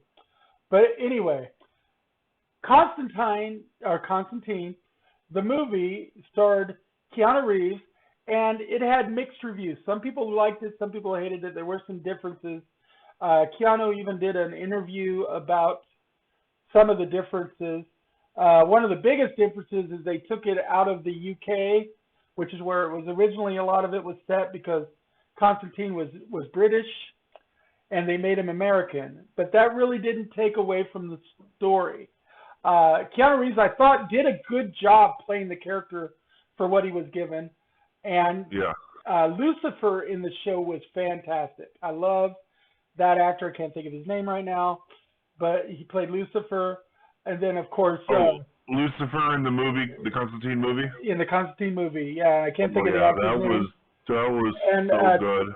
And Tilda Swinton played Gabriel, the Archangel. And Tilda Swinton, of course, is always amazing. That was her role in that movie is what convinced me that she was a good fit for the Ancient One, despite not being. I was like, if they're gonna have to cast a white character as, a non-Tibetan character as an actor, as the Ancient One, and make that kind of a change. Tilda Swinton seems like a good pick because after seeing the Constantine movie and how, she just gives off an ethereal presence. Yeah, she did really well as the Ancient One. And she was great as Gabriel in this. She is a great actress, and this is one of the shows that first really highlighted how great an actress she is. The special effects, especially the scenes in hell, I really loved, even though they were kind of limited in the Constantine movie. But it is definitely one worth a viewing. Make your own decisions on what you think of it. If you're going in having not read the comic books, you should absolutely love the movie. If you read the comic books, you might have some problems with some of the changes, as we all do when they change our stuff when it goes from one media form to another. But all in all, having been a comic book reader myself of John Constantine, I can say that I liked the movie. Even with, what's his name as Chaz, I can't really stand that actor. Shia LaBeouf? Shia LaBeouf, yeah. I'm not a big fan of Shia LaBeouf.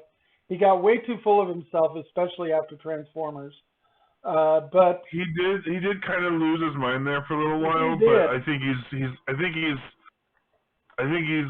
been humbled more recently. Well, he's trying to get back, and for him to get back, and for Hollywood to even work with him, he has to change quite a bit, or they won't put up with him because he's not as good as he thinks he is, which means they're not going to put him to work unless he changes his attitude. For that kind of attitude, you better be much better than he is. He's not like a Sir Patrick Stewart or Sean Connery or somebody where they can get away with that shit. And even they don't get away with it in later years. Sometimes they have trouble getting roles. So, Patrick Stewart don't have any trouble getting roles, but Connery does now. He's kind of considered past his prime. But he's more humble than Shia LaBeouf. Shia LaBeouf just went off the rails. In fact, not quite as bad as what Ezra Miller is being accused of, but he still went off the rails quite a bit. But it's definitely a movie worth watching. It is not only on HBO where I watched it, but it just dropped on Netflix again too. So you have two avenues to watch it. If you don't have HBO Max, you can watch it on Netflix. If you don't have Netflix, you can watch it on HBO Max. But it's available on both. A lot of HBO Max's content is actually going out to other streaming services now as they try to monetize some of their Warner Brothers properties in their restructuring. And sometime next year, we are probably going to see HBO Max and Discovery Plus truly merge into a Discovery Plus service, which means if you pay for the two separately, you can get rid of one of them and just put them together, which is what I do because I get Discovery Plus through my Prime membership, and then I pay for HBO separately. I will end up just getting rid of the one of them and keeping the other because they'll be the same service. But I might use the extra money to make sure I still have the commercial-free version because I like them without commercials. Yeah. They're going to be commercials. I'm getting YouTube commercials these days, and it's driving me crazy. I know. A couple other people I know have gotten so spoiled on YouTube Premium. They're like, no, I'm so used to not having commercials. I can't go back. We are so much a spoiled, no commercial society. I watch on commercials because I refuse to pay for the premium. I'd rather just watch the commercials. But, I suffer when I watch streaming services with commercials like YouTube and Hulu and Tubi. When I watch those or when I watch Freevee and I still have commercials or ad-supported on Vudu, I watch and do the commercials and just kind of bite my tongue. also have the commercial versions of Peacock and Paramount. I'm not paying for the commercial-free versions of those. So I have commercials there, and I suffer through it. But every time I'm tempted, if it wasn't for the fact that I have all these streaming services, I would probably pay the extra to get rid of my commercials on the few I have. But I've got too many to constantly pay to get rid of my commercials too. Yeah. On my fixed budget. I probably paid way too much on streaming services if I added it all together. Luckily, some of mine are included with other services through my cell phone and stuff. But still. So Constantine is my From the Vault. If you are willing to rent it, you can rent the Constantine TV series. Also, you can find on HBO Max and Netflix the Lucifer TV series, which is also related to Sandman. And because the Lucifer Morningstar of that series is the DCEU Vertigo Lucifer Morningstar. Of course, again in Sandman, just like Constantine, they made Lucifer appear as female, at least in this season. Of course, Lucifer is an incarnation of the Undying, so they are very gender fluid. They can bounce from one to the other. So any one of those could appear male or female as time goes on. But right now, the Lucifer is female in Sandman, but male in the TV series. Yeah. So yeah, it's the same, and then we also got Mazikeen, who's in both shows, but also a different actress. And yeah, they did not link them, which at one point I thought they might try to do, but then in the stuff leading up to the Sandman release, they had announced the changes, so they weren't going to link them. But as DC more and more tries to emulate Marvel, we are going to see more and more linkage possibly happen. Then again, now we're going to go into Sandman right now, so I'm going to start talking about that anyway. And again, spoilers. We're not going to go through the whole season today, and that's because it just dropped on Friday. We don't want to overwhelm everybody with Sandman. We're going to do part of the beginning, and me and Lurch have decided on specifically a cutoff point for this week that we're not going to, other than make like one or two mentions of, we're not going to go into that episode or further. But I'm going to mention a couple things about the original Sandman source material. First of all, Sandman did have a bunch of references to other DC properties in the Sandman graphic novels. Martian Manhunter has shown up in Sandman. Constantine, Lucifer, Morningstar. Other characters have shown up in Sandman. They have Batman and Robin. Batman and Robin. They have cut out, in at least season 1, they have cut out those direct comic book references. They have not cut off everybody, because you do see a version of Lucifer. You do see a version of Constantine. You see a character named Lita in the show. And just to let people know who have not read the comic book, Lita is short for Hippolyta or Hippolyta. And Hippolyta is the daughter, in the comic book, is the daughter of Wonder Woman and Steve Trevor. But not everybody knows that. But the character of Hippolyta is actually Wonder Woman's daughter with Steve Trevor, her first human male love. So that's a link that I don't know if they're going to go into or not. We see a lot of Hippolyta in the series, although a lot of her more important stuff is past the point we're going to talk about today.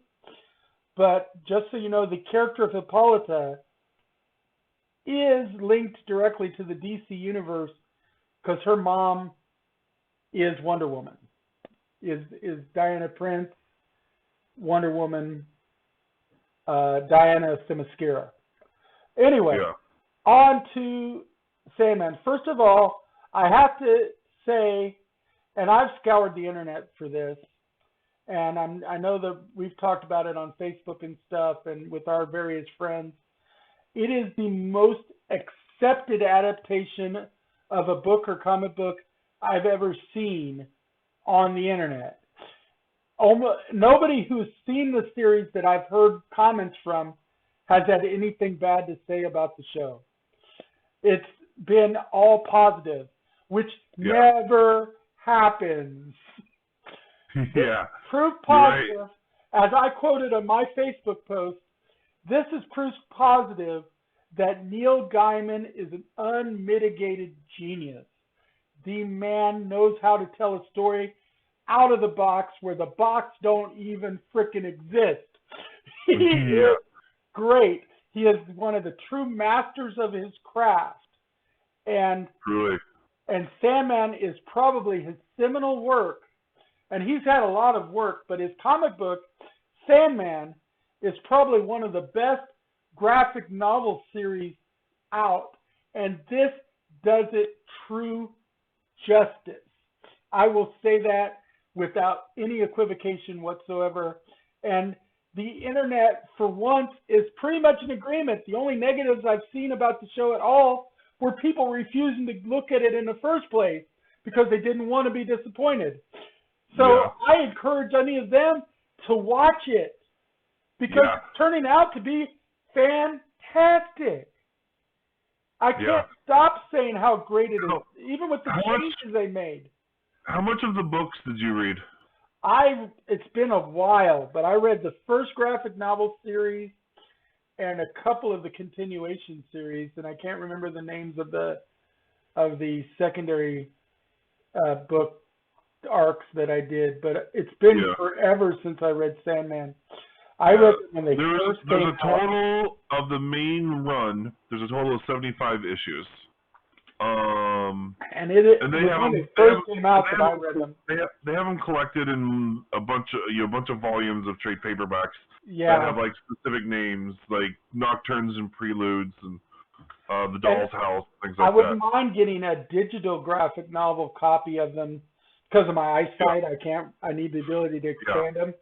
But I wouldn't mind if I could get a digital PDF version that I could blow up and read them again, because it's an amazing series. It is one of my favorites.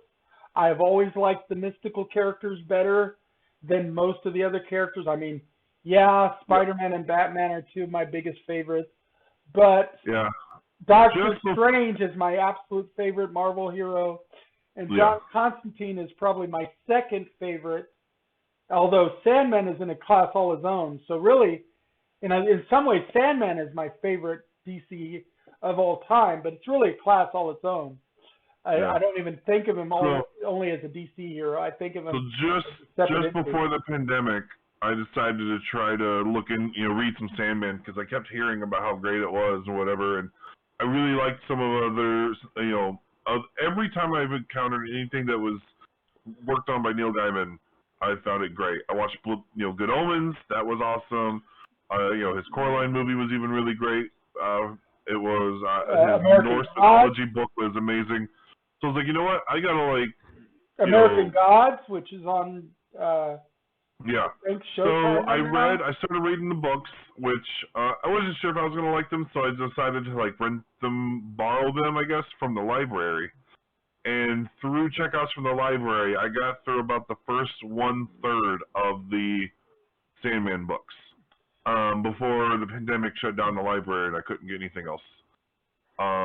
And then by the time the library was reopened and stuff, I kind of forgot about it. And now that I've watched the show, you're ready to go back. I'm ready to go back and read the rest of these books because holy fuck. I'm going to say about the personification. The guy they get playing Dream is amazing. He totally gives you that initial aloof conceit that Dream has before he's fully experienced the mortal world. You get the impression of a character that's got his own kind of ego driving him. When they suggest that he gets his siblings to help, he's like, no, each of us run our own kingdom. We got to do it ourselves. They're not going to help me.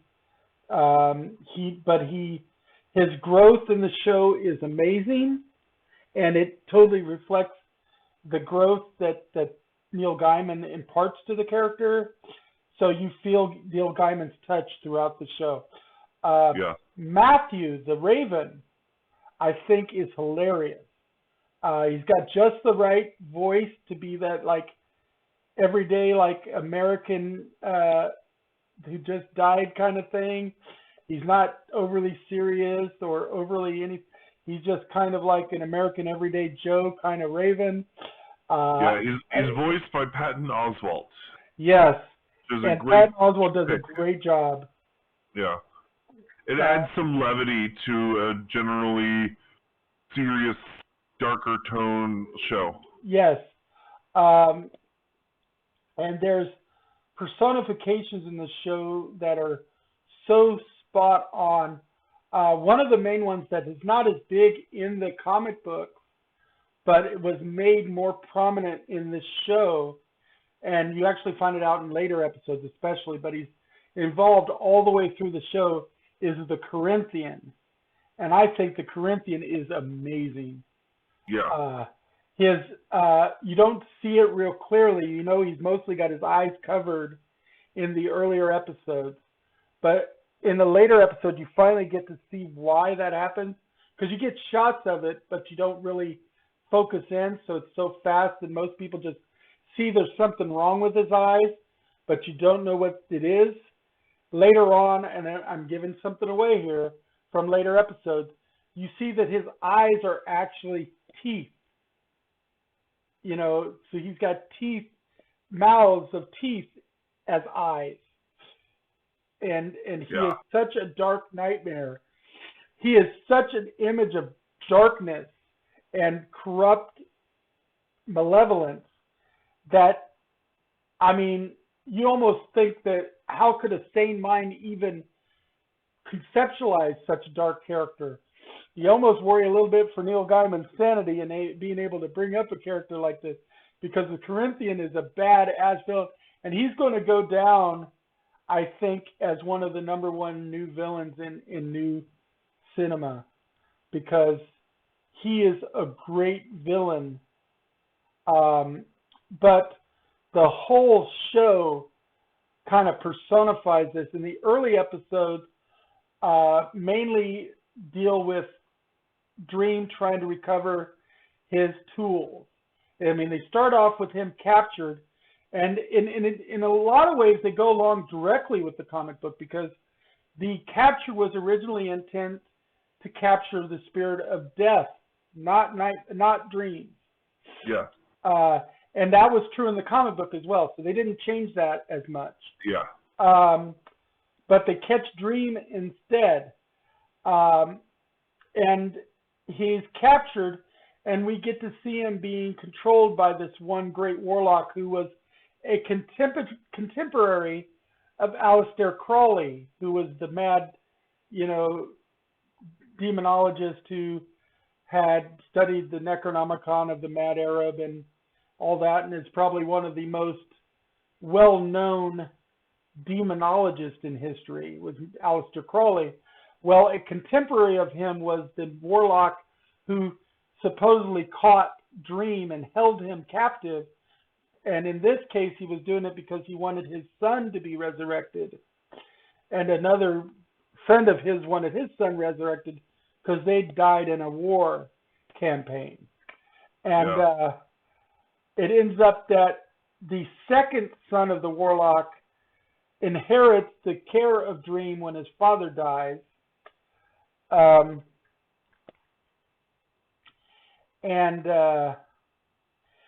second son was more the abused, like ugly stepchild type of son. He was more used as a servant and an assistant and a disappointment to his father. But he was known to come in and tell Dream that if it was up to him, he would release him. And after his father dies, he even tells Dream that he would release him, but Dream has to promise no harm would come to either him or his good friend.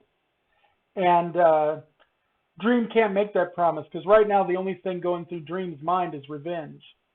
He's like, even part of why he's part of his reason for revenge on this kid is because the kid killed the Dream's Raven. Right, but before that, he just wanted revenge. But then when the kid killed his raven, that the kid pretty much lost any kind of capital to bargain with Dream. Dream wasn't going to bargain with him for not harming him because his raven got shot by that kid. I think he would have been willing to leave the kid live and escape and kill the dad if the kid didn't kill the raven. Yeah, I definitely agree with that. If it wasn't for the raven, he may have been able to show mercy to the kid. And of course, the kid's friend has been nothing but so far. It's like, well, why don't you just bargain to let him go? You know. So his friend, I think, would have been totally aces in Dream's book if it wasn't for the death of the raven. So the death of the raven pretty much spoiled that. But as Dream goes on, he learns a little bit of humility. He learns that people and things change. He was captured for over 100 years. So, and there is a part of the series like after the point we're going to talk to today where they go through one thing that happens periodically through Dream's history that gets revisited, but we'll talk about that next week. Actually, we'll probably talk about that the week after next, because next week we're going to talk about one particular episode completely. I think it's going to be our main focus next week, and we've already discussed what it is.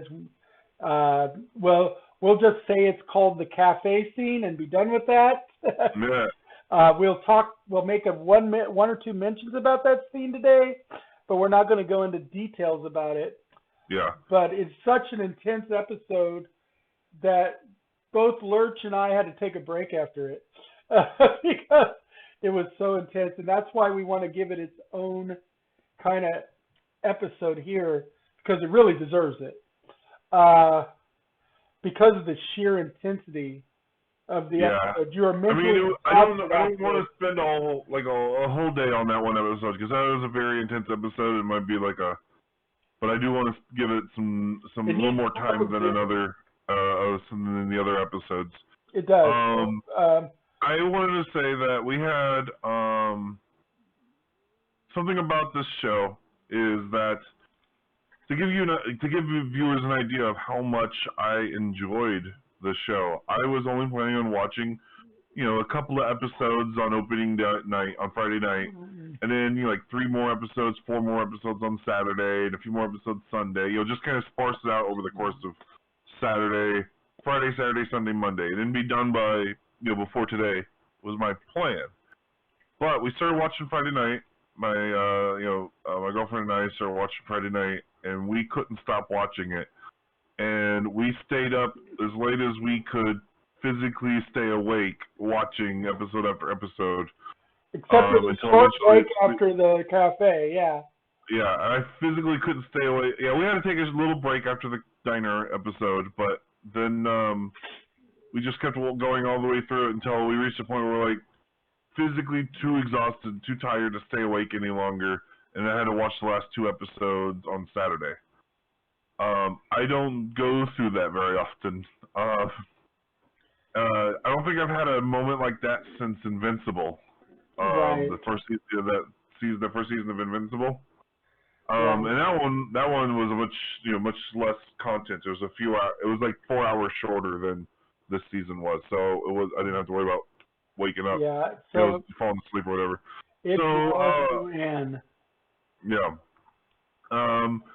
So I want to say, overall, this show, it takes a few liberties, with a few things. I think there's a few things because I don't want it to match up with some of the other things, with the other DC properties. But all in all, I don't think there's anything wrong with any of the changes made, and some of the changes made, I think, may have made certain parts of it even better than the book was. Even Gaiman said that he totally approved of the changes. Yeah. Oh, Neil Gaiman was there working on this. Yeah, he was. Neil's the guy who chose who to play the leading role, if I remember right. Yeah, and he's the one that made all the changes, really. Most of the writing was Gaiman himself. It was not written by somebody else. Yeah, it was. I think the two key screenwriters for the show was Neil and David S. Goyer. Yes. I think were the two main screenwriters for the show. So, it was totally done with 100% of Gaiman's approval and support. And it shows because it totally reflects Gaiman's kind of storytelling. You know that this is a Gaiman work. It is not an interpretation of Gaiman's work. It's Gaiman doing Gaiman. And that is big. I like how the structure of the show is very non-traditional. Oh, yes. It's not like a Berlanti superhero show where there's like a big bad that they can't find that they're trying to pursue, and then like every episode they have a smaller baddie that they have to go out and track down and then come back to home base and talk about how much they care about each other. It didn't have that kind of a structure whatsoever. They made it their own. Yeah. Yeah, and I mean there was a couple episodes where Sandman himself was not in it much at all, but the other characters were so damn compelling and well written and everything that you didn't care that Sandman was barely in that episode. Just because it's a Sandman show doesn't mean he has to be in every episode, and they took that to heart. And they worried more about the quality of the overall story than they did about fitting certain storytelling norms, and I like that. I love that part of it. I think that added to the integrity of the show and made it something truly, truly special. Yeah. And so if you get a chance, I mean, if you get nothing else out of this episode from us, we're telling you to go watch this show. Because you will not regret a single moment. You might regret some of the sleep you lost, but you're not going to regret the purpose of that loss. I'll give a content warning, though. I'll give a content warning, and it gives this on the beginning of the show. Throughout the show, there are some moments of some extreme violence and some moments of self-harm. Yeah, there is some darkness in this show. Yeah, there's definitely a fair amount of darkness in this show. So keep that in mind if you have sensitivities to those kinds of things in your media. Especially from the cafe onward, the darkness is pretty intense. From that point on, the darkness is pretty prevalent, and so be ready for it. That's not to say that there aren't some endearing and lovable characters after that, but the darkness is present and accounted for as well. So don't lose sight of that. Yeah. But it is such a great show. We've got about 15 minutes. I'm surprised we got 15 minutes left. Yeah. So we can talk. I think why we have time left is neither of us can quite remember what is and isn't in the first few episodes, and enough specificity to not risk accidentally spoiling things later. You know what I mean? Yeah, I totally get you. That's kind of. I'm like, I watched it all. It was just like one big amazing movie to me. So you consumed it, yes. Yeah, that's the word for it. Consumed. The way I consumed it. So I'm like, I know the general gist of what the first stories were, and they were, first is him escaping from from Magus's entrapment in the basement, and he was down there for 100 years. I love how sometimes like his punishment is, you would think, in some cases the worst punishment might be death, but his punishment, since he's a master of dreams, he can like entrap you in an everlasting nightmare. Right. And so you can't wake up, and you're just stuck asleep, just living through horrible nightmares. Right. That kind of stuff. And there's some moments in the show where I was really concerned. There was one in particular I was really interested in seeing how they handled translating from page to screen, that they managed to masterfully put down so perfectly. Right. Like, There was one part in the first or second episode where there's a shot of Dream himself that was just spot on perfect. I literally blurted out loud, "Oh, that's perfect." Right. You know, and Allie's like, "What?" I was like, "Just the way he looks in that moment with the," and I don't want to give like the details here, but just the way it's, because like I forgot about that panel from the book until I saw the image on the show, and I was like, "Oh, I remember that page," and that was an amazing shot too. And then yeah, in the diner episode that we've been talking about, there was another scene that I was keeping in mind from before I even started watching the show, going, I wonder how they're going to handle this moment. I wonder if it's going to be anything like in the book. And it was exactly like in the book. Just maybe but on screen. Not as drawn out, but that's about so it. well done. I was impressed. Yeah, the effort they took to be true to the source, to not essentially change what the story was about, is so apparent. It is so there that you totally recognize Gaiman's involvement through the whole thing, and him being true to his original story and not trying to change it. He updated it.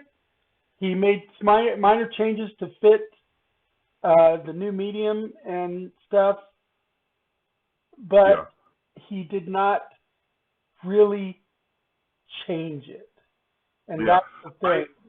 I haven't actually done the class, but there is an online class at masterclass.com that Neil Gaiman Allison actually mentioned that. Yeah, and I did like the introductory thing so I could get an idea of what his stuff is. And he talked a little bit about how, and in his introductory thing, he talked a little bit about how you have to, something that's really important when writing is keeping in mind what medium you're writing for. Because one way of writing works really well with novels, but doesn't translate to screen well, and what works for a graphic novel might not translate to prose, or what works in a show might not work in a movie. And so the way you write and the way you structure and visualize things can be completely different depending on the medium that you are intending it for. And that is a lesson that he's teaching in there, and he's an instructor on the masterclass program for writing for a fucking reason. He's a master writer. We never did use that free trial that you gave us because we couldn't decide when we would set aside the time to use it because we wanted to use it. So we still haven't, because his is one of the classes we wanted to take. Yeah. He is definitely one of the classes I would sit through. Yeah. I went through, I wouldn't say I sat through because I was actively participating. I did the Steve Martin class and the Aaron Sorkin. So the Steve Martin class on comedy and the Aaron Sorkin class on screenwriting. I hadn't gotten to the Neil Gaiman class on, I think his is called storytelling, I believe is the name of his class.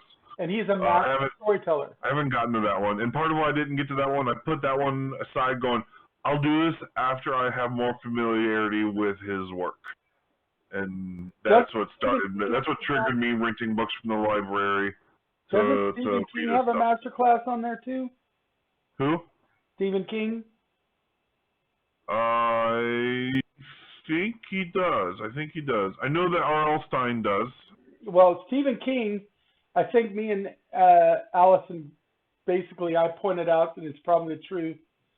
He's one of our true artists of storytelling, and he's a machine. He puts out so much. He is the William Shakespeare of our era. Stephen King is that kind of prolific and powerful writer. But Neil Gaiman is the revolutionary. He is so different and so out there and has opened so much up and inspired so many other authors to do different looks at things that you could learn from both of them so much of the craft of writing. As a writer myself, and Lurch is a writer, And Allison's a writer. A lot of my friends are writers. I don't think anybody would deny the fact that Neil Gaiman, Stephen King, these are true masters of the craft of writing itself. And, you know, whether you like their actual writing or not, that's not a matter. Because some people don't like some writing. But the actual craft of writing, you can learn from them. Yeah. The FYI, the Duffer Brothers have a class on here now. The Developing an Original TV Series. Oh my God! Now I know. We so want to get master class. We just still haven't done it, and it's fitting it into our other things we do. You might check on when they expire. I don't know, because I sent that to you quite a while ago. I think yours is expired again. So we'll have to wait till you get another one. I mean, I have an active membership currently. Which means every once in a while you'll get a free code from somebody. Did the code I gave you before expire? That's what I was reading. The code I gave you was expired. I think it has. I could double check it at some point. The thing is, I think we're going to wait to ask for one until we absolutely know that we have time to sink into it. And then we're going to dedicate the time to it. But because if you just send it to us and stuff, we end up never getting around to it. And we don't want to waste it. So, because it's something we think, and that's something we could probably impart to our listeners. Masterclass is a worthwhile program. If you want to join anything, Masterclass has classes from industry leaders in every kind of creative industry. And they teach you how to do stuff. I think Grisham talks about writing in there, R.L. Stine, Neil Gaiman, Stephen King. You know, there's so many authors and stuff to talk about. There's other creators. I think Gordon Ramsay has a master class there for cooking. And I think Wolfgang Puck has one. I mean, there's so many things you can learn from masterclass. As he just said, the Duffer Brothers are now on there with writing a screenplay for a TV series. You know, you're going to get so much out of that. If you're into the creative arts and you want to learn from people that have come before and made their mark, I mean, what better author to learn from than Neil Gaiman or Stephen King? What better chef to learn from than Gordon Ramsay or Wolfgang Puck? You know, what better screenwriters to learn from than the Duffer Brothers? I mean, these are just true masters of their field, and these are going to be things that's worth it. So a little bit of a commercial here for them. We will say that it's worthwhile to go into these things if it is something that you're going to invest the time in. If you're not going to invest the time in it, then don't, because it is something you get out of it what you put into it. So if you're not going to put the time into it, don't waste your money. But if you are going to put your time into it, it is worth the money, is what we're saying. And if you get a chance to go out and read the graphic novels for the Sandman, we recommend it. If you get a chance to see this show, if you've got Netflix, this should be in your queue. In fact, it shouldn't be in your queue very long. You should already be watching it. This is an amazing, amazing show. But don't make any plans, because you're going to get sucked in like a black hole, and you're going to blink and you'll be like, wait a minute, I've been watching this straight for 4 or 5 hours. I need to get up and move and stretch, and grab a bite to eat, hydrate, and then maybe go to bed for a couple hours before I watch the last couple episodes. Because you'll be like Lurch, where you can barely stand up, keep your eyes open, and you're like, I want to watch the last 2 episodes, but I'm falling asleep. Yeah. I'm doing a quick look through some of the newer instructors on this program. They've got Bill Nye on here. Mm-hmm. And who was that? Mariah Carey. Oh, okay. Yeah. Bill Clinton. Okay.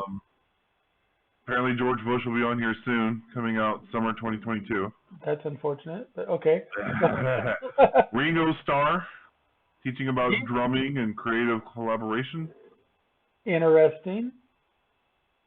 I mean, if he was a Beatle, I mean, you can't knock the fact he was a Beatle. I mean, he was only the drummer, but he was in the Beatles. Metallica. I mean, hey, you could learn a lot from Metallica. I still have to say, what? Yo-Yo Ma. I'm not sure who that is. He's a cello player, I think. Gosh,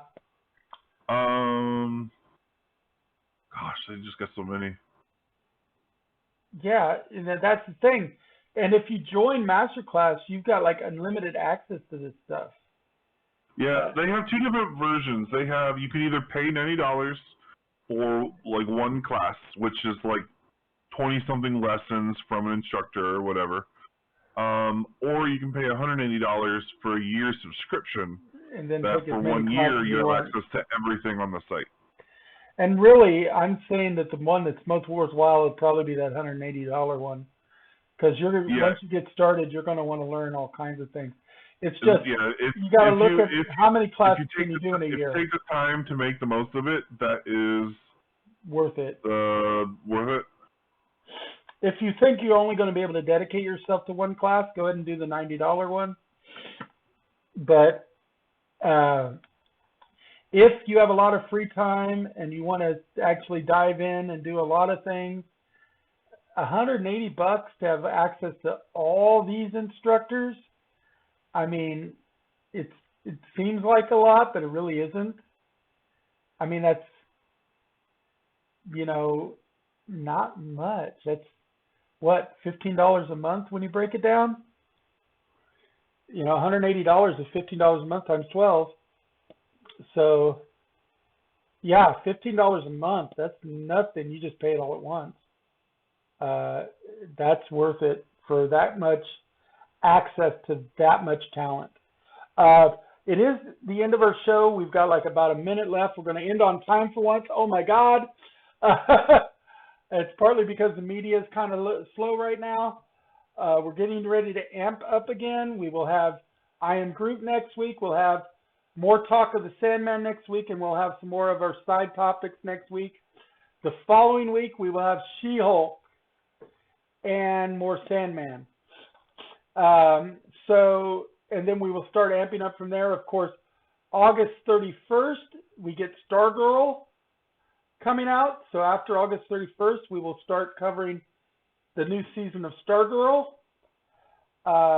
And so we've got some more stuff coming. Anders is getting ready to come out for Star Wars.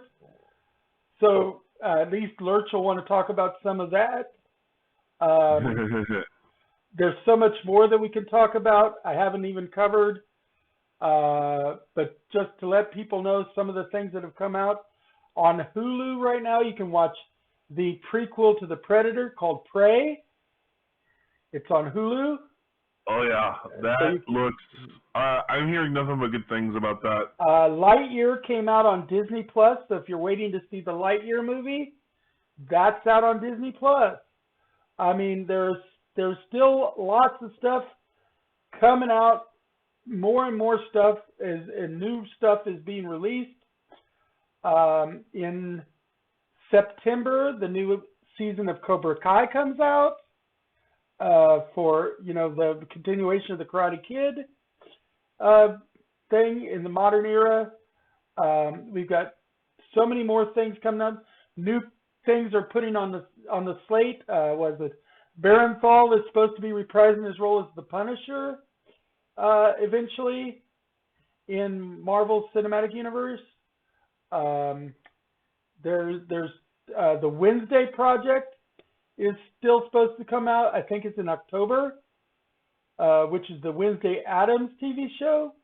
I think that's a Netflix property.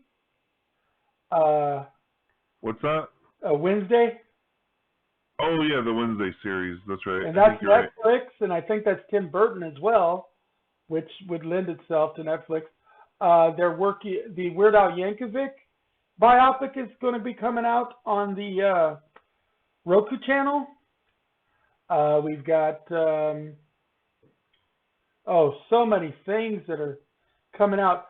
Rob Zombie is working on the Munster movie.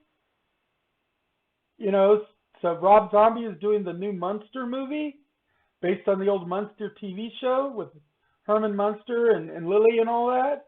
Yeah. So that's going to be a thing, and it's going to talk about when Herman meets Lily.